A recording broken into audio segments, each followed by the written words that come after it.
Well guys, आज की video में बात करें सर्वाइव एपिसोड 7 के बारे में। इफ इन इस एपिसोड देखी नहीं, प्लेलिस्ट के लिंक वीडियो डिस्क्रिप्शन में मिल जाएगा, बड़ी सेंस चेक कर सकते हो। जिसकी स्टार्टिंग में सबको पता चला कि माइरो कल्ला ही लीच के ऊपर इन्वेस्टिगेशन करने के लिए गया था। मिसिमो काफी एंग्री होता है, लेकिन एक काम तूने काफी अच्छा करा, सुबाके की सब क्लास को कैप्चर कर लिया, जो कि अपनी जीतने की प्रोबेबिलिटी कुछ हद तक इंक्रीज कर देती है। लेकिन हम इस लड़की को ऐसे धक्के खाने नहीं दे सकते। क्या हो सकता है कि ये आपा को शो कर रही हो कि काफी वीक है और मौका देखते ही यहाँ से कल्टी मार जाए। मैं तुम्हारा भरोसा तो तोड़ना नहीं चाहता, लेकिन हर एक पॉसिबल टर्म को हमें दिमाग के अंदर रखना चाहिए। एक बार के छोटे से बच्चे और टेसु इससे पूछताछ करने की कोशिश करते हैं। अले क्या जानते हैं सुबह के कहाँ पे छुपा है, लेकिन माहिरो कहते हैं अले बेवलू, ये सुबाके की सब क्लास है, हो सकता है कि सुबाके से बचाने के लिए आए। बेशक जैसे कि हमने बैरिका के साथ लड़ाई करी थी, उसे बचाने के लिए पहली बार हमारे पास आया था सुबाके, क्योंकि वो काफ़ी केयरिंग है। सकुआ का भी किस्सा याद आता है कि कैसे उसके ऊपर भरोसा हुआ और आखिरी मोमेंट में उसे बचाने के लिए आया। अपने लोगों के लिए कुछ भी कर सकता है और अपना वचन कभी भी खाली जाने नहीं देगा। लेकिन एक बार के लिए मिसिमो को शक होता है, अरे वो खतरनाक बंदा दोगला इंसान क्यों बचाने आएगा। अरे वो तुम्हारी सब क्लास होती तो तुम भी उसे बचाने के लिए जाते ना। बेशक से वो जरूर बचाने अकेला आएगा, हमें भरोसा रखना चाहिए। एक बार के लिए कोरो का भी सुजेशन लेता है, लेकिन कोरो बिना कुछ बोले बाहर की तरफ चला गया। टू वियर्ड, इसका पीछा करते हुए आता है, लेकिन इसकी सेंस लॉस्ट होती दिखती है। ये ट्रांसफॉर्म होते हुए मेल्ट होते हुए ब्लैक से स्पिरिट में क्या हो चुका, या फिर लोरेंस की बातें इसके दिमाग में घूम रही है। मुझे कुछ भी समझ नहीं आ रहा, मुझे इसे रोकना पड़ेगा और अपने आप पे कॉन्फिडेंस रखना पड़ेगा। एक बार के लिए मेल्ट होते हुए कोरो चेंज होते इस बिल्ली के अंदर एंड ये लोग बाहर पे इस घर की तरफ जाते हैं। लेकिन जैसा कि रात हुई पड़ी थी, माहिरो इस सब क्लास वाली लड़की के पास आके बैठा, तो ये लड़की यहाँ पे पूछती है तुम मेरी इतनी केयर क्यों कर रहे हो, हम दोनों तो एनिमी हैं और तुमने मुझे उस ग्रीडी सर्वेंट से भी बचाया। मैं तुम्हारा थैंक यू तो कहना चाहती हूँ, लेकिन कैसे करूँ। तो यहाँ पे माहिरो कहता है बेशक तुम मेरी एनिमी हो, लेकिन मैं सुबह के साथ लड़ाई करना नहीं चाहता। मेरे मन में तो सिर्फ एक ही चीज़ है कि मैं सभी लोगों की प्रोटेक्शन करूँ।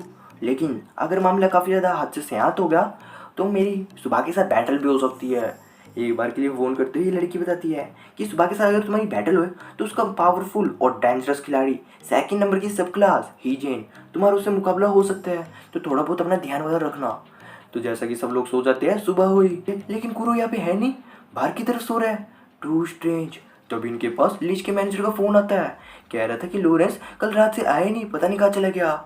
इवन लीच भी कह रहा था कि उसकी बॉडी को काफ़ी चेंज महसूस हो रहा है, पता नहीं क्या चक्कर है। असल में बात किया तो लीच की, जिसका चलना भी काफ़ी मुश्किल हो गया। एंड याद आता है लोरेंस का किस्सा, वो कह रहा था कि अगर अपन 24 घंटे से ज़्यादा तक दूरी बना के रखेंगे तो मेरी मौत हो जाएगी। ये काफ़ी अजीब है। लेकिन तभी पीछे की तरफ से सुबह की सब क्लास आती है, बचने के चक्कर में मत्थे पे मारा चोट है। अले ये चक्कर क्या है, ये तुम कौन हो। अले मैं सीधी सीधी बात करता हूँ, तुम्हारे सर्वेंट लोरेंस ने काफ़ी बड़ी मिस्टेक कर दी, जिसके चक्कर में मेरे बॉस सुबह की का दिमाग हिल गया, तो उसने मुझे तुम्हें पंख काटने के लिए और तुम्हें नर्क में धक्का मारने के लिए भेजा है। तो मज़ा बहुत आएगा। एक बार के लिए लीच को भी अपने फ्लैशबैक का सीन आता है। बचपन में पियानो बजाना पसंद था और आसमान में उड़ना, लेकिन अचानक से हैजोक दिखा जिसे शायद से पसंद आ रहा था मेरा गाना, और हम दोनों साथ ही बन गए। बट इन एक्चुअल यहाँ पे इनकी बैटल कंटिन्यू होते होते लिच की हुई टीवी कर दी थी। लेकिन लिच फिर भी इस पर हमला वगैरह करने के लिए आता है, पर उसके हाथ से निकलती आग और लाला के फेंटा एंड कहता है फिलहाल मुझे नहीं लगता कि तुम मेरा मुकाबला भी कर पाओगे, बिकॉज तुम्हारी शेडो लॉरेंस उसकी अच्छी वाली हवा टाइट कर रखी है हमारे बॉस ने। मेरे पास फोटो दिखाने के लिए मेरा फ़ोन कहाँ गुम हो गया। अरे यार, मुझे लगता है मेरा फ़ोन रास्ते में गिर गया, मैं वरना तुम्हारी फ़ोटो भी दिखाता। और इन दोनों के बीच में बैटल कंटिन्यू होते होते दिखता काफ़ी बड़े वाला टोर्नेडो, काफ़ी तगड़े मुकाबले की टक्कर थी। जैसे कि मायरू रास्ते में जा रहा था, ये क्या टोर्नेडो, कुछ पंगा पड़ा है, हमें वापस जाके हेल्प वगैरह करनी चाहिए। ये क्या, लिच को इसने चक रखा है एंड पूछता कि तू कौन है, कहता कि मेरा नाम हीजिन है। ये तो वही बंदा सब क्लास है जिसके बारे में वो लड़की बता रही थी, पावरफुल और डेंजरस सब क्लास। लेकिन एक बार के लिए कोरो की मदद से अटैक करने के लिए जाता है, बट अटैकिंग टाइम में अचानक से कोरो की बॉडी मेल्ट होते होते ट्रांसफॉर्म होगी इस बॉल के अंदर। How this thing happen. एक बार के लिए हिजन देखने के लिए आया, ये तो कुछ नहीं आता, लेकिन बचने के लिए अपनी पावर से झाड़ू निकालने की कोशिश, लेकिन इसके पावरफुल स्पेल बॉल के अंदर जाके कैद हो गया। मैं कुछ नहीं कर सकता, ये सब क्या हो गया। लेकिन इसे बचाने के लिए लिच सामने की तरफ से आया, मैं तुम्हें नहीं बख्शूंगा अपने आखिरी दम तक। फिलहाल लिच के पास जो वेपन मिला था उसके थ्रू अपनी इमेजिनेशन में जो भी सोचता है वो रियली इस चीज में एग्जिस्ट करने लगता है। सोचता है पियानो की बटन चारों तरफ से आगे घेरा, ये तो एक आर्टिस्ट की एक आर्टिस्ट से लड़ाई है, तुम पियानिस्ट और मैं एक आर्टिस्ट। देखते हैं कौन जीतेगा। अपनी आँख की मदद से पूरा लिपि लिपि करने की कोशिश, पर यहाँ पे मायरो को समझ नहीं आ रहा मैंने क्या कर दिया। सब कुछ खत्म हो चुका है, मैं टोटली यूजलेस हूँ। कुरू चला गया, मेरी पावर भी चली गई, मैं टोटली वीक होकर रह गया। एक बार के लिए लीच कहता है, अरे तू क्या फालतू बकवास कर रहा है कि मैं ऐसा कर सकता था, ऐसा कर सकता हूँ। क्यों नहीं ऐसा सोचता कि मैं तुम्हारे लिए क्या करना चाहता हूँ।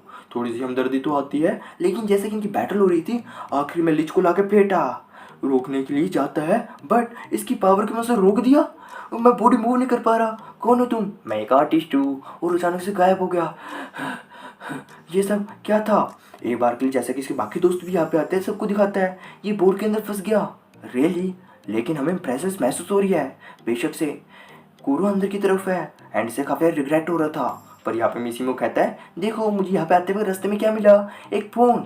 लेकिन नीचे की तरफ बेरिका का की चेन लगा रखा था। बेशक से सुबह के किसी सब क्लास का हो सकता है एंड इसका फायदा अपन उठा सकते हैं। जैसा कि कोई बंदा इसके ऊपर फ़ोन करेगा, अपन के पास उनका कनेक्शन आ जाएगा एंड बेशक से अपन उनकी बात लगा देंगे। लेकिन तभी अचानक से फ़ोन की घंटी बजती है एंड कहते हैं सुबह के, अरे मेरी किसी फैमिली मेम्बर का फ़ोन रास्ते में गिर गया एंड काफ़ी खुश हो कि तुम्हें मिला कि तुम इसे रिटर्न कर सकते हो। लेकिन मिसिमो कहता है, अले क्यों ना अपन एक ट्रेड करे, तू मुझे सर्वेंट और उसका मास्टर दे रहा होगा, वो बदले में तेरा फ़ोन रिटर्न कर रहा हूँ। सुनने के बाद काफ़ी है क्रेजी। ये तो फुद्दू सी चीज़ है, एक फ़ोन के लिए मैं तुम्हें सर्वैम्प और उसका मास्टर दे दूँ। और तुम बेशक से मास्टर होंगे उस लेस्ट वाले सर्वैम्प के।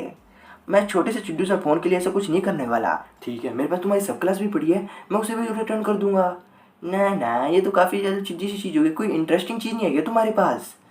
मिसिमो एक बार के लिए कहता है कि मैं थोड़ी देर बाद फ़ोन करता हूँ। ठीक है, कर सकते हो। फिलहाल मैं सर्वैम्प और उसके मास्टर को कुछ करूँगा तो नहीं, लेकिन उन्हें काफ़ी दूर रखूँगा। और तुम जानते हो दूर रखने की वजह से उनके साथ क्या होगा।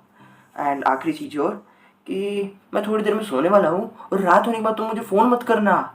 एक बार के लिए फ़ोन तो खाता है, लेकिन बात किया तो काफ़ी खुश, अरे तेरा फ़ोन हमें मिल गया और फाइनली तेरे पास भी होगा। वो थोड़ा बहुत गुस्सा भी होता है, अरे बिबले ऐसे कैसे फ़ोन घुमा के आ जाता तू लोग, अगली बार तुझे ऐसे फालतू बकवास वगैरह नहीं करनी। लेकिन एक बार की बात की था लोरेंस की, जिसे समझ आता है काफ़ी अजीब है दुनिया। मेरा मास्टर एंजल, क्या उसे भी इन लोगों ने फेंट दिया? लाइफ एक शैडो की तरह है, लोग स्टेज पे असली कार्यक्रम करते हैं, लेकिन शैडो तो शैडो ही होती है और आखिर में ख़त्म हो जाती है। एक बार की बात की तो इन लोगों की, जब मिसिमो रियलाइज़ करता है, वो कह रहा था कि आधी रात से पहले पहले फ़ोन कर रही हो। ठीक है, डैट मीन्स कि उन दोनों की दूरी काफ़ी देर तक बनी रहेगी तो वो लोग मर सकते हैं। तो अपने पास गिनती के 16 घंटे बचे हैं उन्हें बचाने के लिए। एक बार के लिए माइरो को कहता है, अरे तेरे पास ना ही कोई वेपन है और तेरा स्लोट बस बोल के कैद हो गया। आई थिंक तो कि तुझे बीच में नहीं पड़ना चाहिए जब तक उसे बाहर निकालने का कोई जुगाड़ वगैरह नहीं ढूंढ लेते। ठीक है, नहीं पड़ता। ये लोग तो यहाँ से कल्टी मार लेते हैं, पर माइरो होता है काफ़ी इमोशनल, काफ़ी मेमोरीज याद आती है और आंखों में आंसू। अबे पूरो तुझे क्या हो गया? तेरे साथ मैंने काफ़ी कुछ किया, काफ़ी दोस्ती बनी, अगर तू नहीं होता तो कुछ भी नहीं हो सकता था। काफ़ी सोरोफुल।